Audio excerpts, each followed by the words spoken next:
The video you're about to see is a review on a NECA figure of one of the most scariest killers in Texas. For him, my ideally summer review became a nightmare, which led to the most horrifying reviews ever, the Texas Chainsaw Massacre. Oil storage units continue to burn out of control at the huge Texaco refinery near the Texas-Louisiana border. 3 storage units exploded into flames during the night, killing at least 3 workers and injuring a dozen more. Firefighting units from 3 Texas cities continue to battle the Holocaust in an effort to confine 40-foot. I missed the part where that's my problem. Beautiful.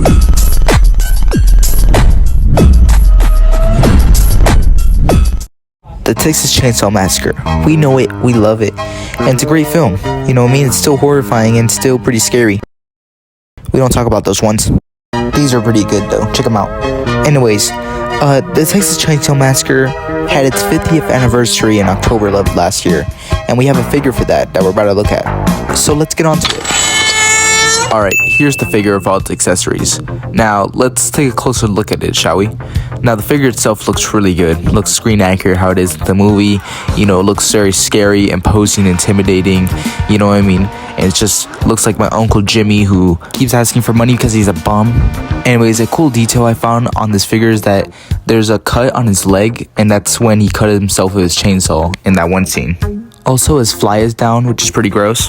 The figure comes with 2 heads, so let's take a look at them. This is just Mrs. Doubtfire. And here's like a screaming face. The articulation is really good for a figure like this, especially at his head. His head is on a dumbbell joint, and his neck is also on a dumbbell joint, which gives her a nice amount of movement. His arms could do a full 360, and his arms could go out too. A bend at the elbow, and this could also swivel. Looks like John Cena over here. His wrists move in and out and can swivel. His torso is what I believe to be a ball joint because it could move forward and go backward and swivel too. Leg can move out and swivel. Leg can move back a decent amount and a bend at the knee. This could also swivel. Feet can move side to side and up and down. Alright, that's it for articulation. Now let's get into accessories. Alright, first up we got the apron. Now this is for the granny look, so let's get that on him. Alright, we got the Mrs. Doubtfire look in. Don't know what to think no more. Get out of my head. Get out of my head. Get out of my head. Alright, here's his scream face. Looks pretty nice on him, not gonna lie.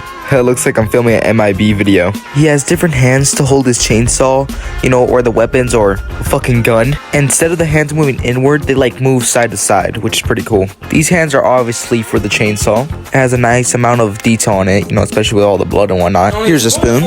A sledgehammer. I think this is called a meat hook. I'm not really sure. The hammer that Grandpa just couldn't hold. A like bow knife. I don't know. What are these? Tweezers? Good old butcher knife.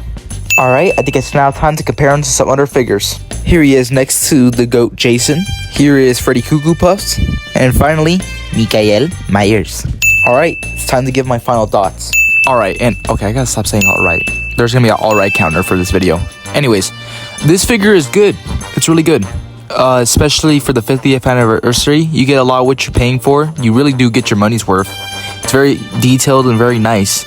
You know what I mean? This goes great with your other figures. You know, nice and scale.